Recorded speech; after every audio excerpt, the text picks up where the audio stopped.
Duit, background-e, sound system-e, shooting-ane, snack-e, kosidae, mumpuni. Akeh dhewe. Estu paket panitia bagiane kula kata piyambak. Subhanallah. Ya jajal kok tak titeni. Niki nembe cerita 0,02% saking awake kula jenengan menungso. Durung cerita tumbuhan, durung cerita kewan. Ana kewan kok jenenge tengu. Ibu pirsa ngertos tengu. Tengu niku sedulure kami tetep adine kemerki ponakane mrutu.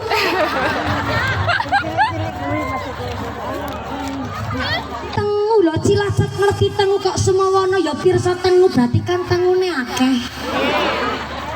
Nek tengune akeh berarti kan tengune manakku manak. Nek manakku manak berarti kan tengune meteng. Nek tengune meteng berarti ana tengu lanang ana tengu wedok. Nek ana tengu lanang ana tengu wedok mungkin ana tengu gelem selingkuh.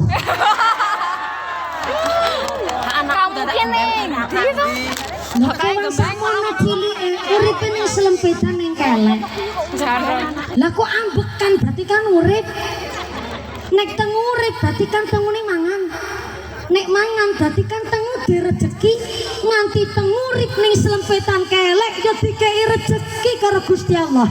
Lah kok ana menungso sing bentuke luwih sempurna ketimbang tengu, ora gelem salat, ora gelem poso, ora gelem bayar zakat, ora gelem sedekah, ora guyub rukun karo tengu. Ora guyub rukun karo tangga, berarti kalah karo tengu. Kok cerdas jenengan? Duit, background-e, sound system-e, shooting-ane, snack-e, kosidae, mumpuni. Akeh dhewe. Estu paket panitia bagiane kula kata piyambak. Subhanallah. Ya jajal kok tak titeni. Niki nembe cerita 0,02% saking awake kula jenengan menungso. Durung cerita tumbuhan, durung cerita kewan. Ana kewan kok jenenge tengu. Ibu pirsa ngertos tengu. Tengu niku sedulure kami tetep adine kemerki ponakane mrutu.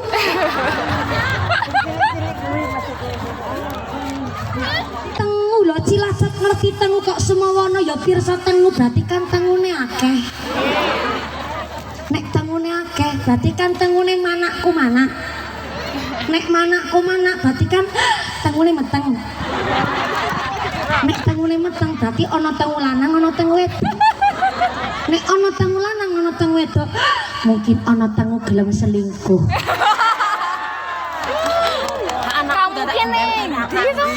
Kewan sakmono cilike uripe ning selempetan ning kelek. Lah kok ambekan berarti kan urip. Nek tengu urip berarti kan tengune mangan. Nek mangan berarti kan tengu direjeki nganti tengu urip ning selempetan kelek ya dikei rejeki karo Gusti Allah.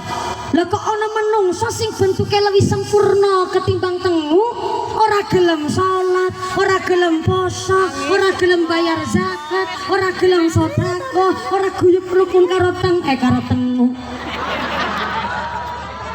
Ora guyub rukun karo tangga, berarti kalah karo tengu. Kok cerdas jenengan? Mula kenging napa dinten menika yang pertama adalah